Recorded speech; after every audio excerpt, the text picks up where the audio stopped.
Hey, good morning and welcome to my LinkedIn Live series. I call this Social Media Pie because I bring on inspiring people to inform and educate you. And I want to welcome with me here today, John Gay. Hey, John, how you doing this morning? Good, Brenda. Thank you for having me. Good to be here. It's a delight. I am really looking forward to this conversation. And I want to welcome our audience as well. If you're watching, we would love it if you could leave a comment below and let us know where you're watching from. And this is kind of in the pre-pandemic days, we would kind of tap our microphone. We're going to talk about tapping our microphone today. But we would tap our microphone and we would say, is this thing on? Can you guys hear us in the back? When we do a live broadcast like this, the equivalent is leaving a comment to let people know, because there's no way I can hear the audience or see you guys waving your arms. This isn't working. But when you leave a comment, then I know that the live stream has picked up on LinkedIn, and I see we've already gotten one comment coming in. I'll encourage you guys to continue to leave your comments. I'll pull your comments up on screen, and I'd love to see where you're watching from, where in the world you're watching from, because we're a global industry and connection network nowadays. And we have on with us today John Gay, and John and I, we met actually through a common connection. Laura Khalil, I'm going to give Laura a shout out in the comments in just a second here. Laura held an executive roundtable. And as I recall, John, I don't remember what the discussion was even about. Lead generation, maybe, or that sounds right. Yeah. Okay. Something. So that's kind of Laura's character. And I think we connected. We ended up connecting with each other on LinkedIn. I don't know if you reached out to me or if I reached out to you, but we had a conversation. And I said, at some point, might want to repurpose my LinkedIn Lives into a podcast. Is that something you can do? And we had a great conversation, and I said, and you were telling me a little bit about your business. So John, for those people who don't know you that are watching us today, why don't you take a few minutes and tell us a little bit about your business? Thanks so much, Brenda. So I have a quick slide on this that I'll get to in a moment. But in a nutshell, I have a podcast production company. My background is in audio, worked in radio for 15 years. And really, I believe that nobody knows your story better than you, and I help you tell it. So I have clients that record podcasts on their own. They send it to me, and I edit it, and I take out the ums and ahs and likes and you-knows and make everything sound broadcast quality. I have some clients that I co-host a podcast for, and I have some clients that I just, I help them conceptualize the show from start to finish, and I just produce it and engineer it, record it, take care of everything. All they've got to worry about is sitting in front of the mic and talking. I love it. So succinct, too. Did you guys love that introduction? It's almost like you have practiced that introduction before. Hey, I can talk up a 14-second Katy Perry intro like nobody's business. Is that from your radio days? Like, what do they call it? Hitting the post? Like, that's exactly what they call it. I'm glad you know the term. I don't even remember where I know that from. My husband used to work back in radio, like earlier on in his career, but I just remember that expression with you want to talk until the artist starts singing, but not over them. So you got to listeners. I don't know where that post concept comes from. Do you know where that comes from? I don't know where the word comes from. No, but listeners hate it when you talk over the vocals. Yes. Remember back in the day when we would record on our little cassettes? Yes. And we were like, oh, we got the DJ talking over it. It's so annoying. Oh, the DJ ruined the whole song. I wanted to hear that Bananarama song clean. Right? Madonna back in the day too, right? So we are going to be having this great chat today, guys. And I want to just kind of set this up, and I'll remind you to continue to drop your comments in. So as you're coming in, introduce yourself. Let us know where you're watching from. We're going to be talking today about repurposing LinkedIn Lives into podcasts. And, I've been doing LinkedIn Live since, I think it was like November, I want to say 2019. It was like pre-pandemic. And I got access to LinkedIn Live back in the day, John, when they were approving people. You had to apply and get on your hands and knees and beg, please, LinkedIn, give me access. And now with creator mode, if you have it enabled on your profile, you get access to LinkedIn Live. So it's really available to anyone. And I kind of see this as I'm, maybe a year or so ahead of a lot of others who are just getting started with their LinkedIn Lives. But I came to the conclusion, I think it was a few of my guests would watch and said, when's your next podcast? And I said, I don't have a podcast. And they said, no, I watch it on LinkedIn or I watch it on YouTube. And I said, oh, you must be referring to my LinkedIn Live. And I don't know what my number is. I could probably look at my channel, but I know it's probably over 150 broadcasts I have right now. It's a nice library. And I think when we had that initial conversation, I said, John, is there a way to convert this? And I kind of would like to do it myself. Maybe I outsource it. I don't know. But what do I need to know? Because I know there's a lot. So with that said, John, how do we repurpose our LinkedIn Lives into podcasts? What can you tell us? Well, the obvious piece is finding a way to convert the video file to an audio file. I'm not going to cover that in the presentation. That is a simple Google search or a simple file converter online. I'll leave. That's the key You piece of think all it of it. sounds simple, John, but that to me feels like very daunting. Like, how do I get it into? And then there's formatting and putting it on the site. There's a lot more than just converting. You make it sound simple because you know what you're doing. Okay, that's fair. And I can get into that later on. That is the one piece that I'm skipping over in the presentation because I have a lot of content here. But I'm going to sort of cover three pieces, and that's before you record, while you record, and after you record. So I think at this point, should I share my screen? Yeah, here? go ahead. And I'm going to kind of tell you guys what's happening. So as a StreamYard host, John has to share his information up on screen, and I have to accept it in order for him to share it up on screen. So it's going to take him a moment to do that. I'm kind of vamping and helping him while we are getting this going in the background. Now I click add to stream, and it's up on screen, John, and you should be able to take it from here. All right, let's see if I can get this. Hey, full screen. Look at that. Okay. Ready to go, Brenda? That's awesome. Go for it. Yep. All right, great. So as I mentioned about me, I'm a graduate of Syracuse University from 2002, worked full-time in radio from 04 to 17, mainly these 5 stations, including the first 2 in Burlington, Vermont, 2 here in the Metro Detroit area, and then 1 in New Orleans. As if you couldn't tell, Voodoo 104 would be the New Orleans station. And after I left my last radio job here in Detroit in 2017, I kind of saw radio on the downturn and podcasts really rising pretty quickly. So I started my podcast production company in 2018. And as I mentioned, I leveraged my experience to create broadcast quality podcasts, both in terms of the audio quality and the content for my clients. And my sort of tagline is, I believe that nobody knows your story better than you, and I can help you tell it. Let me talk to you for a second about video versus audio. Obviously, anybody interested in this call is doing video content on the web, which is great. However, you may have found out that video production, it's high expense. It takes a lot of time to produce it if you're not just recording and posting it. You can and should only consume audio while stationary. I always say you can't watch a YouTube video while you're driving, or at least you really shouldn't. You can listen to it. That's true, and that's right? part of what we're going to get into here. And scientifically, I'm not going to get too into anatomy here, but video engages less of your brain because the visual is right there in front of you. You may remember the TV called the boob tube back in the day because you just sit there and the video is right, the visual is right in front of you. You don't have to think too much. Audio, on the other hand, a lot easier to produce. Can be consumed on the go. I listen to podcasts walking my dog every morning, every afternoon. She's spoiled. She gets 2 walks a day, or when you're driving.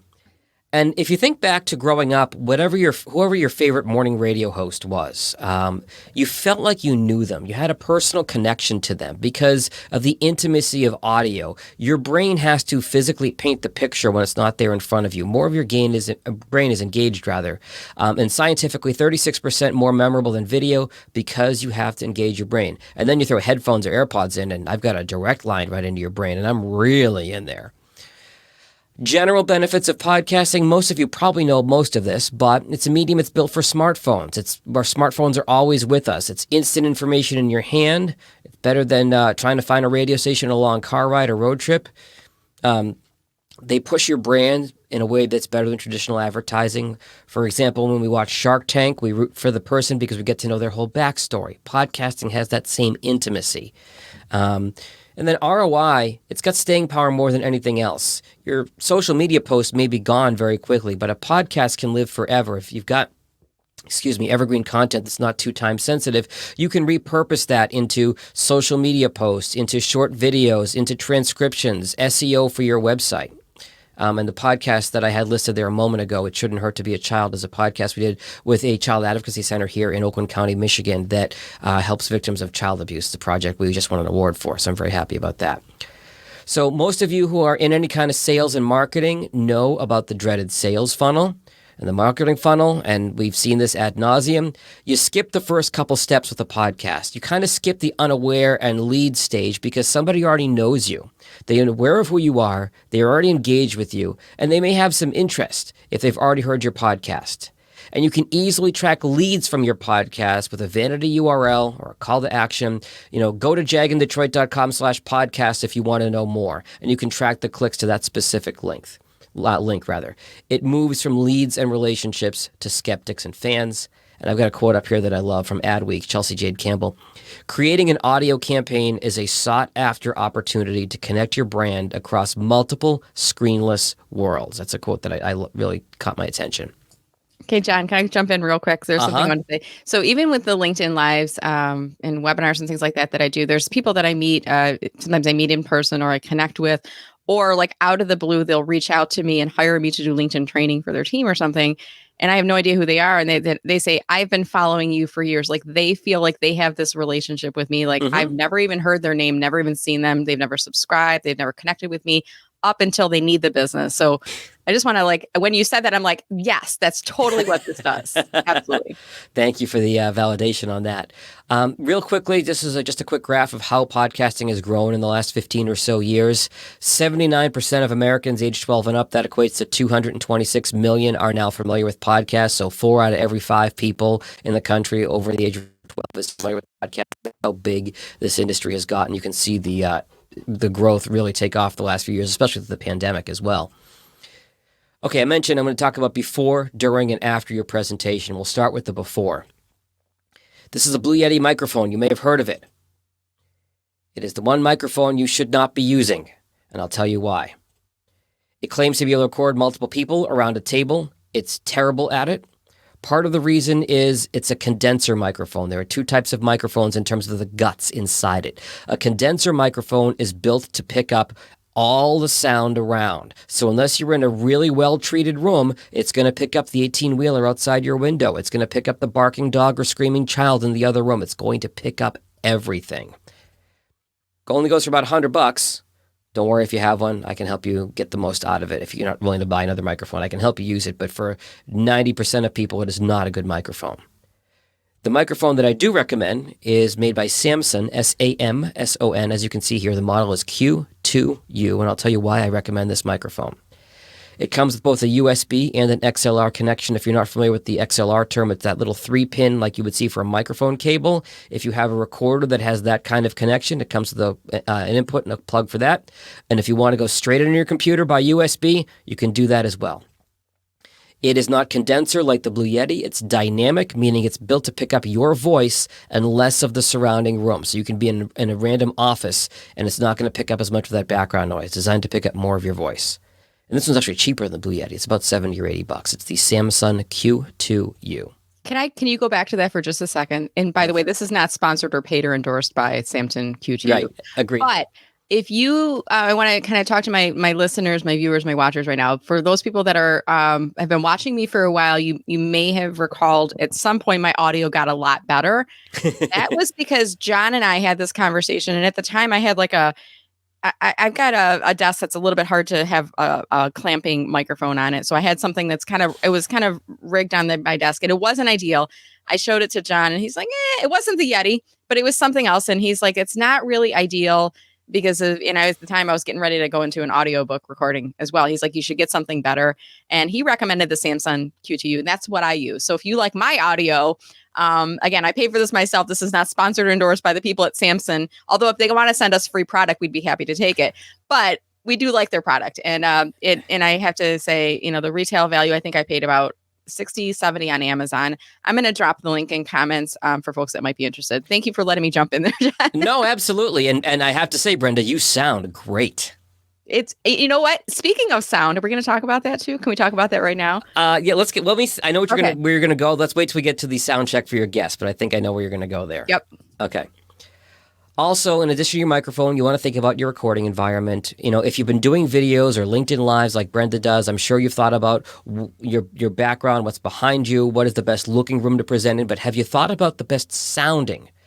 Generally, you want to avoid hard, flat, reflective surfaces because sound waves will bounce off those flat surfaces. Kitchens, bathrooms, high ceilings.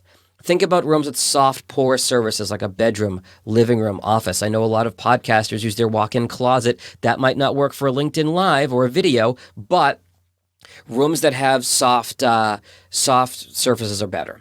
An inexpensive solution if you don't have a room that sounds good is these sound dampening pads. You can see them behind me from Amazon. I actually converted a closet in my basement to a studio using this padding, relatively inexpensive, As you can see below, you can also get all kinds of colors too. Pretty So inexpensive. I'm curious, John. Now, is your office and your podcast recording space, is it the same, or do you go into like your closet to do these and then you work out of another place? I actually do work out of another place just ergonomically because I Mhm. had just for my neck and my back as I got to my 40s and realized I didn't bounce back as well as I used to. I have an office upstairs that was a spare bedroom that became an office prior to the pandemic where I do my editing. I take most of my calls, but if I'm recording in a studio, I come down here. I just carry my laptop down to my basement studio here and work down here. All right. Remote recording software. These are very popular. Only use them if you have to. If you are recording with somebody who is not very tech savvy but learned Zoom in the pandemic, you got to do what you got to do. You got to meet people where they are if you have a guest that way. These are platforms not ideal, and I'll explain why. These are platforms like StreamYard that we're on right now are great. And Brenda's going to ask me why that is, right?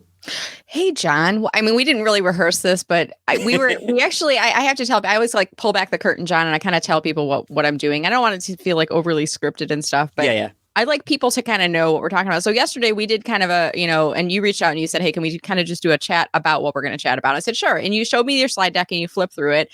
And when you showed me the one with all the logos with Zoom and then these, I was like, pre-pandemic, a lot of us did that, and I kind of was on Zoom before Zoom was cool. So when everybody came on board during the pandemic, I'm like, oh, I'm ahead of, because I was doing virtual coaching at the time.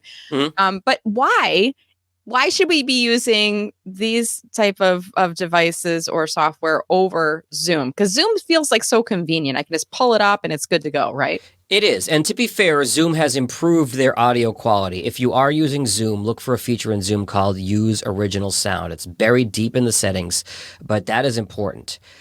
Without that, and some of the other ones like Teams and everything, you've heard that guests may have that hollow, tinny Zoom sound where it sounds like there's almost some depth missing to their voice. Yeah. And the reason for that is twofold. One, you're recording over an internet connection, and if somebody's kids are streaming Netflix or playing video games in the other room, that might hurt your internet connection. Also, Zoom, in order to save bandwidth, does not keep all the frequencies in the voice. It actually loses some. It only keeps the parts that we need to understand the word. Smoothed out. I'm not sure if StreamYard's doing that or if that's just the Wi-Fi connection leveling out. Any thoughts on that? There's so many different variables. It could be any of those, Brenda. I think it could be the connection calming down. It could be sometimes what StreamYard or one of these platforms will do is what you're seeing when live is a lower quality version than what's being recorded because it wants to keep the final product intact as much as possible. So it might sacrifice a little bit of bandwidth for what you're seeing live in order to have better quality on what's recorded. Gotcha. Okay, very cool. Also, before you're presenting, think about your visuals because now you're also presenting to an audience who's only going to hear it and not see what you're presenting. So think about any visual parts of your presentation. Are you going to remove those references in editing the audio? Are you going to explain them for listeners who can't see it? It can be something as simple as saying, hey, if you're listening to the podcast version of this presentation, this slide is just showing X, Y, Z.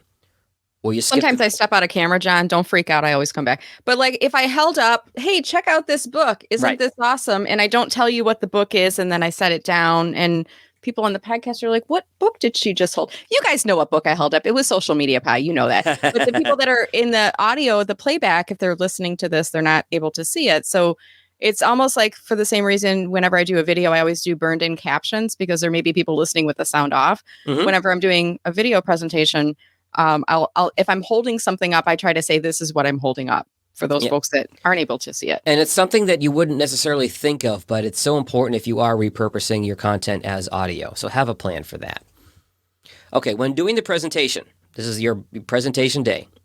So prior to your presenting, and this is something I've learned in my radio background, and not everybody knows this. You want to avoid carbonated beverages. You don't want any gas or any burpage as you're presenting. Also avoid dairy. That can, not to be gross, but that can cause phlegm and it can affect your voice. I will confess, I do have a little bit of creamer in my coffee this morning. I was going to ask them, do you go black with your coffee then for these? No, typically I don't present this early and I do need my coffee, so I'm breaking my own rule, but I've got a little bit of creamer in my coffee, but as of right now, I'm trying to just stick to the water during the presentation. And also with water, not out of the fridge, not cold water. That can also affect your vocal cords. You want something closer to room temperature. Here's the thing that Brenda and I ran into when we jumped on this morning before all of you joined us. A mic check. So first off, have your guest and your host as yourself tap on your mic. You can hear that. Can I tap on mine too, John? Because I'm getting like mic jealousy. Sure. Can you hear mine? I can kind of barely hear it. I'm sure our guests, if you guys can hear us tapping, let us know in comments. Yes, we can hear and I assume you heard me and I heard you, Brenda. I did. So because all of these software programs, whether it's Zoom, StreamYard, you name it, sometimes it'll pick up the wrong microphone. And as we were presenting this morning, as we jumped on this morning, Brenda, do you want to explain what happened this morning? I always do my pre-call setup. And for those of you who've been on LinkedIn Live, you know my spiel. I get on, I'm like, okay, I'm going to run you through my spiel and then don't give you the chance to ask questions. And part of it, I like make sure we're in the right position. I tap my camera like I'm doing right now to say, look at the camera, not at the screen. And then I make sure we're at the same eye level, same distance to the camera. And we were going through and I was doing questions and I'm like, John, your sound just doesn't sound good. It's like I can hear you because when we first got on, I was muted. I had to unmute, and I'm like, I can hear you, but you just don't sound good. Is everything? Are you plugged in? Because it sounds like it's through the laptop, and a trained ear kind of knows what that sound difference is. When you've seen somebody or when you've heard somebody gather on really good audio quality, and you know they're not, that's kind of what I identified. So, are you able to toggle that off to show people right now? I believe so. It looks like it's going to let me do it. So. Okay. What had happened is, for whatever reason, StreamYard picked up the microphone in my webcam across the room as my microphone. And you'll notice a difference if I switch it back to that. Can you hear the difference now? Can we hear the difference? Tell us what you had for breakfast this morning, John. That's always what I use for a mic check. This morning I'm Jewish, so I had some fried matzah with egg this morning for Passover. Sounds delicious. Look at that. Isn't that amazing? And it's just, for me, I always feel like the audio quality it impacts quality perception. Yes. When you hear John talking like he's sitting in a barrel. and to prove the point, if I tap on the mic I think I'm using, I'm guessing you can't hear that. We can't hear anything. We can see your finger tapping, but we cannot hear your tapping. So now I'm going to switch back to my professional microphone here. And I'm guessing you can hear the difference now. Isn't that amazing? It's almost like there's this place in... I think you might know this, John, in Detroit, where you're driving to Toledo and you leave Michigan and then all of a sudden you're in Ohio and the roads are clear and smooth. Better maintained, different state laws. Yep. Definitely, awesome. Definitely. And again, this is something that seems simple, but gets forgotten a lot, including I've forgotten to tell guests this too. Have guests turn their phone alerts off, and especially if they have a Mac that might be paired to their iPhone and they're getting the same alerts on their phone or the computer as their phone, have them mute those because they're tricky to edit out in post-production, and if you're not doing the edit, it's just a distraction to the audience. Now, I always forget to do that, and I forgot to do it again today. Even though we talked about this yesterday, I'm like, oh, I got to do that. So do you have an iPhone, or what kind of phone do you have? I have an iPhone, and right now I have it on Do Not Disturb. So how do it's in setting. I'm like a little tech. Well, for iPhone, you can just in the top right corner slide that down and then to your menu there and turn on Do Not Disturb. It's also in the main settings menu, and I assume it's something similar for Android. I've not used an Android. Is it Focus? Is it that one? Yeah. Do Not Disturb. See, you guys, I'm not all that. I'm like, I have in some areas of my life, I'm very tech savvy. And in others, like my phone, I'm like, where do I hit the button? So that's good. Thank you for that little demonstration there too. No, and also worth noting, some of these platforms will record you and a guest on separate tracks. So if somebody's phone dings as you're talking, if you're editing, you can just mute their track while it dings while you're talking. And there's no quality issue there. Good to know. Awesome. Okay. Also, stay on your microphone. So there's something called the proximity effect. It's very natural for us to sort of bounce around as we're doing a presentation.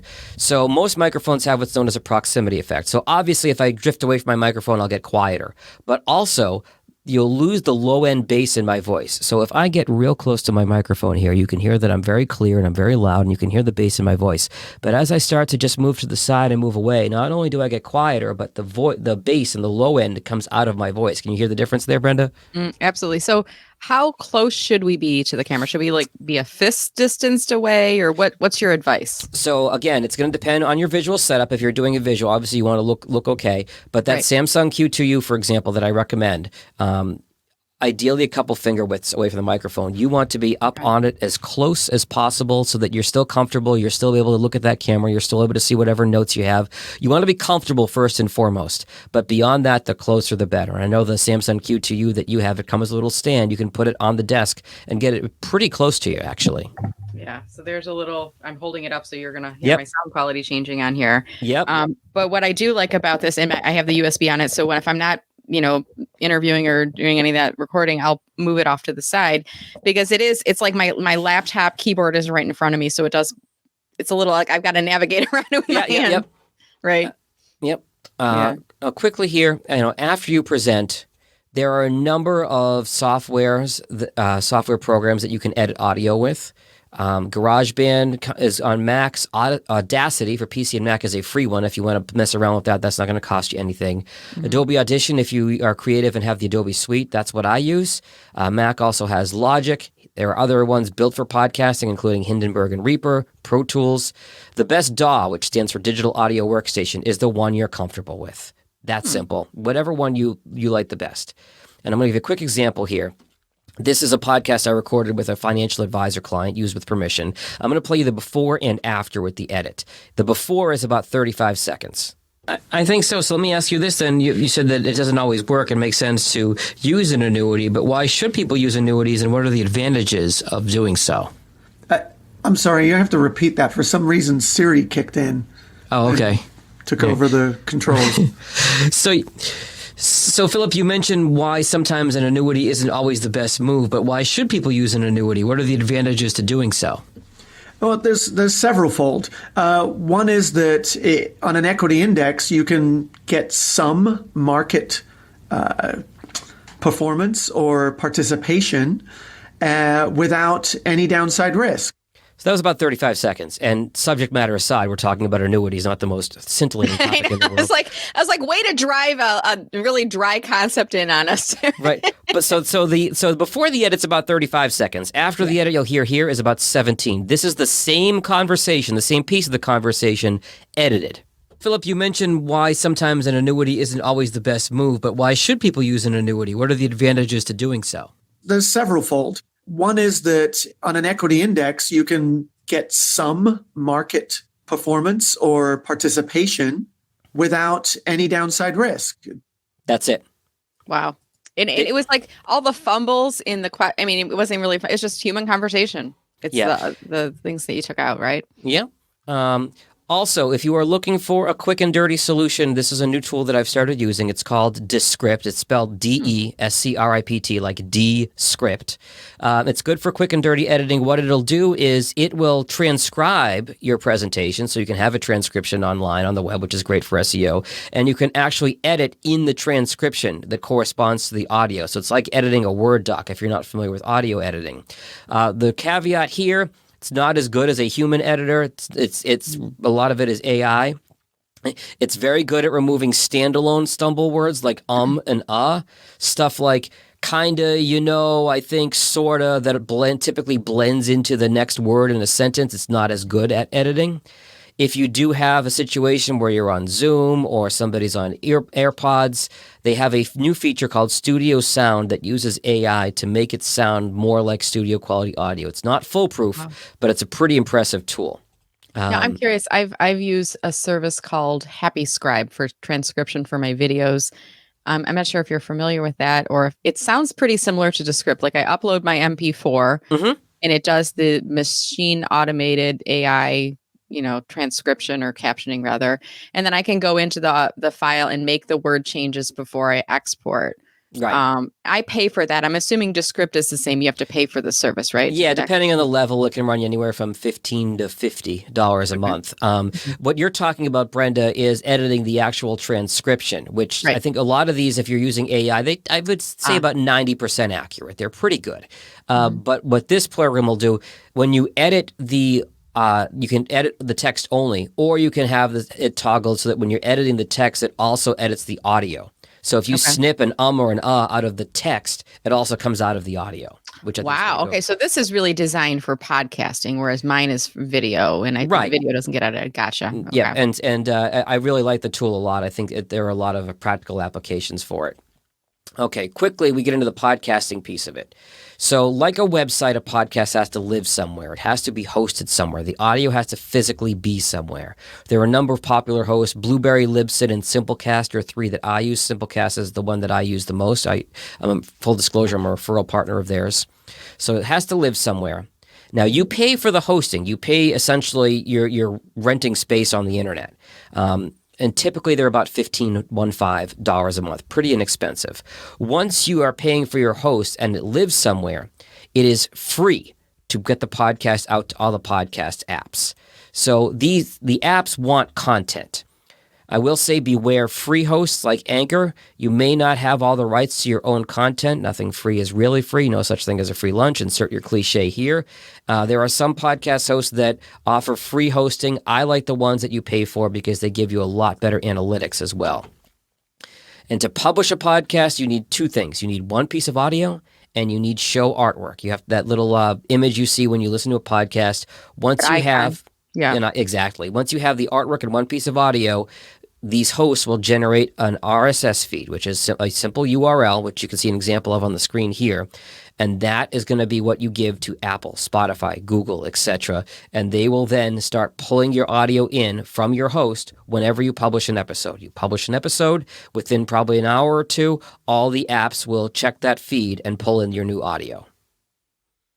So the big three podcast apps, or the big three podcast discovery platforms, I should say, Apple Podcasts, Spotify, and YouTube. And that includes audio only on YouTube.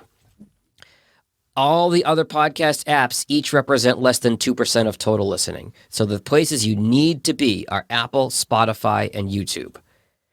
Now here's the thing though. I say go where your audience is. It's not going to cost you anything to put your podcast on Amazon, Stitcher, TuneIn, iHeartRadio, and others. It'll take you about 30 seconds to submit it. Being in places where people might find you if that's their podcast app of choice, it can't hurt you. It can only help you.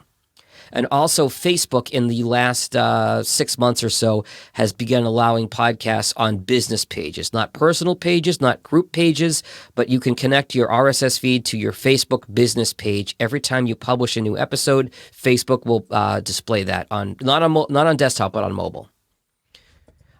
Quickly promote your show everywhere. Obviously, like Brenda does a great job promoting her LinkedIn Lives across all social media platforms.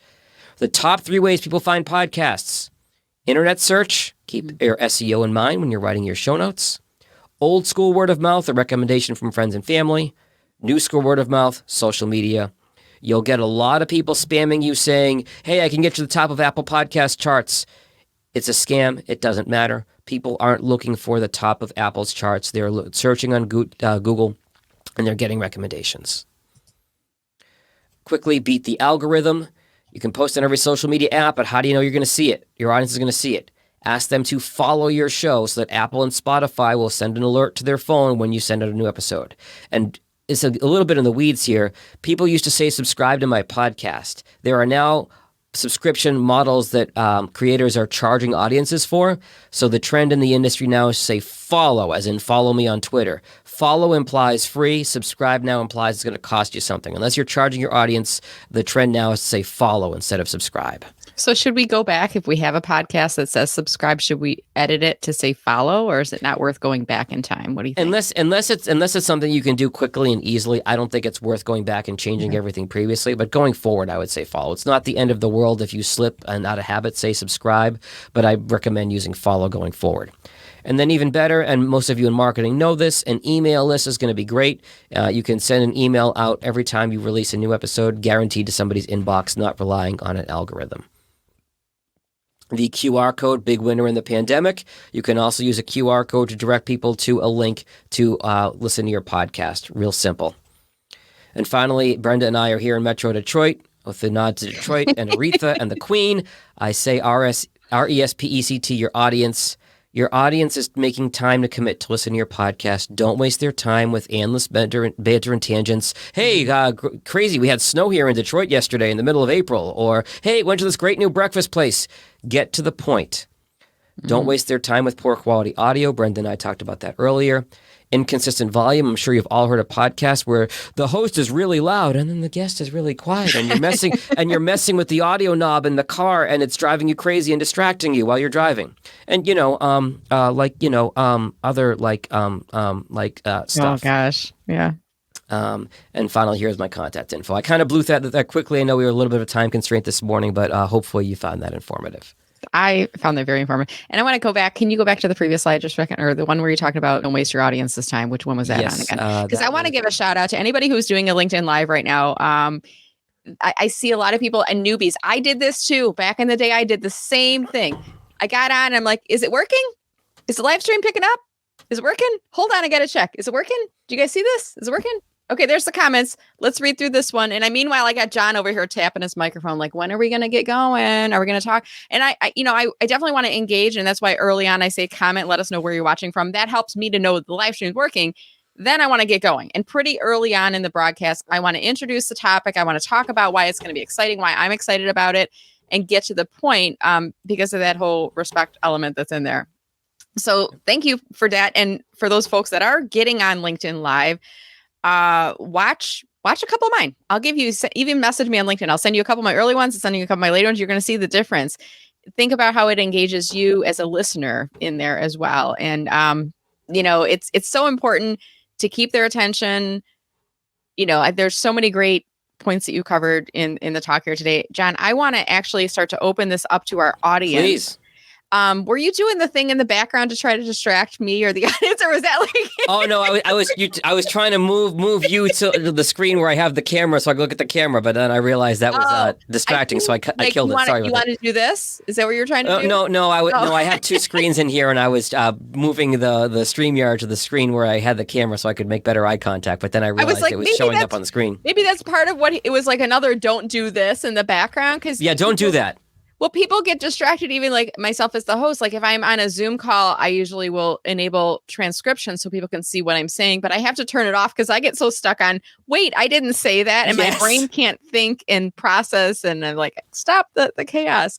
At any rate, I want to open this up to the audience. If you do have any questions about repurposing your LinkedIn Live into a podcast or any questions in general about podcasts, I had a couple questions that I thought about as you were going through it today, John, and I'll wait to see if there's any audience questions. Don't be shy, guys. Type in your comments below. Please. And if you're nervous, you can say something like this. My friend was asking me the other day if Apple Podcasts is a good platform. You can use your friend as an excuse, but go ahead and come into the conversation. Hashtag asking for a friend. Right. I love that. Asking for a friend.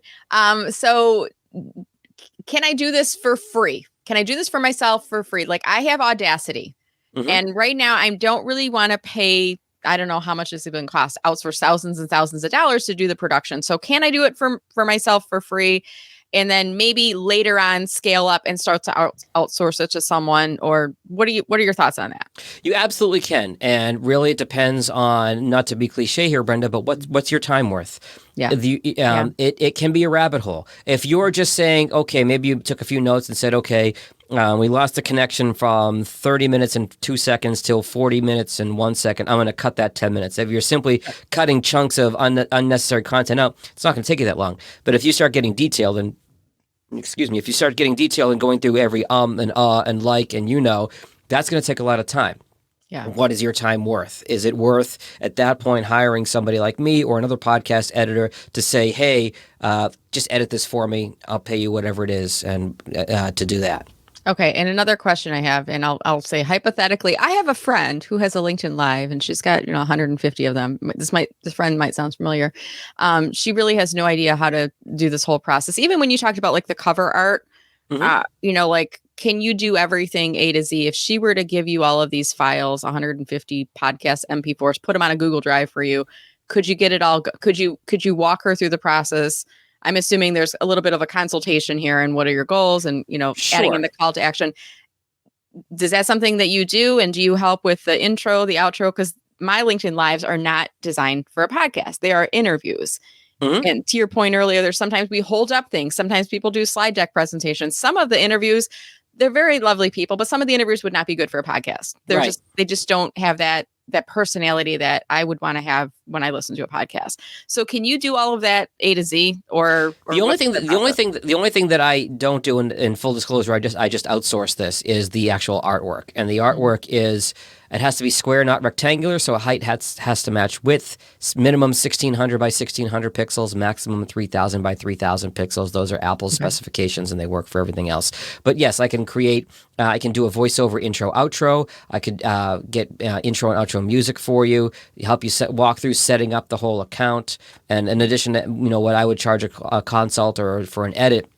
The only cost to you beyond my help would be the $15 a month to have that subscription to the hosting platform for the podcast to live with. Okay. So there's kind of an initial fee to go through and get everything set up, and then there's just the ongoing hosting fee. Right, and I will mention, Brenda, if you don't mind me mentioning a little bit about rates. You mentioned thousands and thousands of dollars.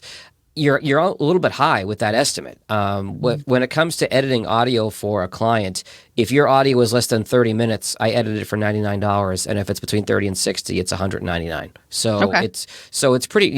Again, depending on how many you want to convert, and that's the detailed edit. That is that is the full boat. Taking out all the ums and ahs and stuff like that. Yeah. So April has a question related. We're talking about length. What do you think is the ideal length of a podcast interview? April, that is the number one question that I get from clients and potential clients. I'm glad you asked. And the answer is going to sound like a cop-out. The answer is as long as it's good. There used to be a myth that it should be about 22 or 23 minutes because that was the average American length of a commute. It's also the length of a sitcom when you take out the commercials. That said, some of the most successful podcasts in the world are hours long, and people have it. Look, I'm not going to get into politics or lightning rod stuff. Joe Rogan has the most successful podcast in the world when it comes to numbers, and his podcast will sometimes go 2 or 3 hours. Wow. I'm not saying any podcast should go 2 or 3 hours. On the flip side of it, a client of mine here, a nonprofit client, the National Bone Marrow Transplant Link, was doing an interview with a cancer doctor down at Carmanos Cancer Institute here in Detroit. She was planning a 30-minute interview. The doctor was fantastic. Every answer he gave was concise, very easy to follow for a layperson. She asked all her questions. He answered them brilliantly. She looked at me and said, "How long was that?" And I said, 15 minutes. And she said, "Well, what do we do for the other 15 minutes?" I said, "Nothing. We're done. This podcast is 15 minutes. So the last thing you want to do is stretch to hit some sort of artificial number. When you're done, you're done. And as you continue to do this, and including doing LinkedIn Live presentations, you'll have a feel for when the content wraps. It doesn't have to be a specific length. You might have a guest on an interview that's great, and you were planning on 30, but it goes 45. That's okay. You might have someone that wraps up quickly. You're planning on 30 and it goes 15. That's okay. It doesn't have to be a specific length. If you really wanted to pin me down to a number, I'd say for most podcasts, under 30 minutes, as you think about the goldfish attention span of most of us these days. If you had to get a number, I'd say under 30, but really as long as the content is good, and you've got to really be careful in judging that. Good to know. You're giving me a lot of things to think about. And when you were talking about the cost not being thousands and thousands of dollars, in my head, I don't know. I think of 150 interviews. Or I should be charging more. I don't know. Maybe it is. I don't know. But maybe, it just feels overwhelming and daunting. But I loved your point, John, of what is the value of your time. And this is something I talk about when I'm talking to somebody about doing a LinkedIn coaching or a profile rewrite or a rewrite optimization rather. They will say, and my son even jokes with me, he's like, "Why do people pay you? They could do this themselves. They could go on YouTube, they could go on Google, they can look these things up." I said, yes, but it would take them hours and hours to go through YouTube and Google's not going to say exactly what you need to do with your headline and why. And the analogy I like to use is kind of like, I could learn how to change the oil in my car. And right now my change oil light just came on, like I got an appointment to go in. And I think about, what would that require? I'd have to figure out what kind of oil it takes. I have to go buy the oil. I'd have to figure out how to change oil. I have to get under my car. I'm going to get messy. I'm going to get greasy. It's cold outside. It's the take my money. Like, here's my money. Take my money. I don't want to do that. And the time that I don't spend learning how to change the oil in my car, I can use for LinkedIn coaching. So think about the value, your hourly rate, what it's worth. The more that you get to, outsource, the more that time frees you up. Absolutely. And I think about, even with a podcast, like, my big thing is like, am I doing it just to say I have it, or is there a way to monetize it? So is it always important, John, to think about monetization or bringing that back to some type of a call to action to bring in business, or can it just be for thought leadership? What do you think? It can be. And I think a fallacy that a lot of people run into is I'm going to be the next Joe Rogan or the next Daily for the New York Times, and I'm going to make money during this podcast. It's not. You really have to be at it for a while. Some would say 1 to 2 years before you start monetizing it. Excuse me. Before you get to the level where you're going to start bringing in sponsors. That said, if you have a really niche podcast, the example I always use, we've heard of the basket weaving 101 in college. If you had a podcast about basket weaving, you might only have 50 people that are really into it that listen to your podcast. But I'll bet you there's a basket company that really would love to get in front of 50 people who are passionate enough about basket weaving and listen to a podcast about it. That's very, very true. There's people passionate about everything out there. I love that. I mean, I even think as you're talking right now, what could I tie it to? I have a couple online master classes I could promote at the end, and those don't require more of me. It's signing up for them. So you're getting my gears going, John. I may be talking to you very soon. Let's go and finish a couple more questions though. Scott, hey Scott. Scott's my headshot photographer, by the way. Highly recommend. He's in Troy. Do you think it's worth posting audio from YouTube as is? Or is it better to re-edit the audio and remove the YouTube specific language? Thoughts? That's a great question, Scott. And it kind of goes back to what Brenda was just saying. It's value of time, money. If you're able to send it out and have a detailed edit, great. Really clean it up and take that stuff out. If it's really a matter of, hey, I want to have the presence on a podcast and I want to have it go out to the world and I want to be on these platforms, but I've got 30 YouTube videos and I just don't have the time or the resources to hire somebody to go through and do a detailed edit. I think you're okay for the most part. You're just keep in mind if you have a lot of visuals in a YouTube video that are now in an audio, every time you do that, you've got a friction point with your audience if you're referencing a visual that they can't see.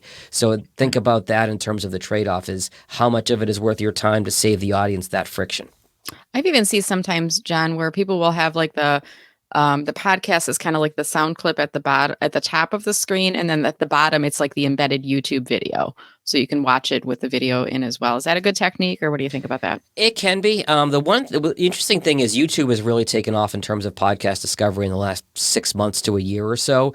The problem right now is that YouTube views do not count with your podcast host because YouTube is not pulling from that RSS feed that Apple and Spotify are. So now if you want to look at your metrics as far as how many listens or views you've got to combine those numbers. I think in the next 6 months to a year, that's going to change, and that might be one fell swoop altogether to look at it in one place. But as of right now, you've got to, like, if I want to see how many people listen to my recent show, I've got to see how many watch the Facebook video or how many watch the YouTube video, and then how many listen to the podcast. So you have to aggregate that stuff. So it's not always, it's good to be on YouTube. Where you want to direct them to listen really kind of is a lot of A/B testing and trial and error. Good point. Wow. And I normally wrap these interviews up. You know, we start kind of going into Q&A at 9:35 and we wrap around 9:45. But to your point, John, the conversation was going really, I had additional questions too. Like selfishly, I book people that I want to learn more about. And I'm like, I know others are going to benefit from my questions as well. So we went a little bit longer, but I do want to start to wrap because I know we've both got busy days here. Actually, first I'm going to show your LinkedIn profile up on screen, John. And are you open to connecting with people on LinkedIn? Absolutely. Or what is Yep. Okay. And LinkedIn here's your LinkedIn profile. Hey, what was your tagline or your catchphrase again? What was that, John? You said it probably belongs on my LinkedIn profile, so I think that might be where you're going. Let me get you there. But what is it again? What's the one-liner? Nobody knows your story better than you. I can help you tell it. So this line right here is called your headline on your LinkedIn profile. What you have is common. What other people have: job title at company, and it pulls from your experience section. You get 220 characters in that field, John. If I were you, I would put that catchphrase at the beginning. I love it. And then put a pipe symbol and then podcast creator, founder at Jag in Detroit podcast at the end. Because that will help you to come up in searches. But I think that catchphrase, it was really interesting. The storytelling, I like that. That might help you to get more people to come over to your profile to check you out. I love it. Thank you for the tip. That's my first item on my to-do list after today's call. There you go. And for those folks watching, I might remind you, if you do visit John's profile and invite him to connect, mention that you heard him on this LinkedIn Live today. Mention that you heard him talking to Brenda today. And sometimes that just helps. Including that note when you send out the invitations will help you get more conversations started and start to build trust and relationships as well. And let's see, anything else? How can we get a hold of you? Is the best way, John, to go to your website, or what's the best way for us to learn more about you? It is jagindetroit.com. My email is jag@jagindetroit.com. All my social media, except for LinkedIn, of course, is Jag in Detroit. That's Facebook, Twitter, Instagram. Or you can call me. It's I have a Google Voice number that I was able to get the vanity number. It's 313-757-2JAG. So any way you want to reach out, everything is also contained on my website, jagindetroit.com. Awesome. Thank you, John. And then any final comments for us today on folks that are thinking about repurposing their LinkedIn lives into a podcast? If you haven't figured it out, JAG is my initials, JAG. So my middle name is Alexander. So I joked that my mom gave me the middle name Alexander because she thought I was destined for great things, and she was a little bit off. But anyway. No, podcasting is really one of the fastest growth areas online right now. It was turbocharged during the pandemic, of course, as people were adjusting their routines. And it's really an amazing way to connect with your audience using the intimacy of audio. And if you have existing great content from video, why not repurpose it as audio and connect with an even bigger audience? Very good. Well, awesome, John. Thank you. This has inspired me. Like, we're going to probably continue the conversation because I have on my to-do list, my master kind of like list. I've got a master class I'm finishing right now. And then as soon as I'm done with that, the next thing I'm going to tackle is the podcast, and I'll definitely be reaching out to you. So thank you so much and letting me pick your brain here today. Really honored to be here. Thank you so much for having me. I appreciate the opportunity. Absolutely. And I want to remind everyone, if you are watching this a little bit later, you can go back and watch the replay of this. This will sit on LinkedIn. It'll also be on YouTube later on. You can also click to share the video if you wouldn't mind. As soon as this is done, as soon as the feed is done, go back to the video. There's a little share button, arrow at the bottom. Click to share it. And that counts as your LinkedIn post for the week. When you share it, tag John in the post and tell people something that you learned by watching the podcast. Please. The interview /podcast, right? You never know when it's going to help someone in your network. And then you are seen as a thought leader. You are seen as a helpful resource, and you are seen as a more awesome person. Yes, that's true. So thank you again, everyone, for watching. You can continue to leave your comments. I'll be sure to share the link with John in case we didn't get to your questions today. But I do wish everyone a wonderful week. John, I hear we're going to have sunshine by the end of the week and 70 degrees here in Metro. If you don't like the weather in Michigan, wait 5 minutes. We're in our third winter, I think they're calling it right now. It's crazy out here. But it was a delight having you again, John. I look forward to seeing you in person sometime soon. Thanks so much, Brenda. All right, guys. Have a wonderful day. I will see you all on LinkedIn. And remember to click to share the video. If you enjoyed it, leave a comment and let John know how awesome these tips were today. Stay safe and stay healthy. I'll see you all on LinkedIn. Take care, everyone.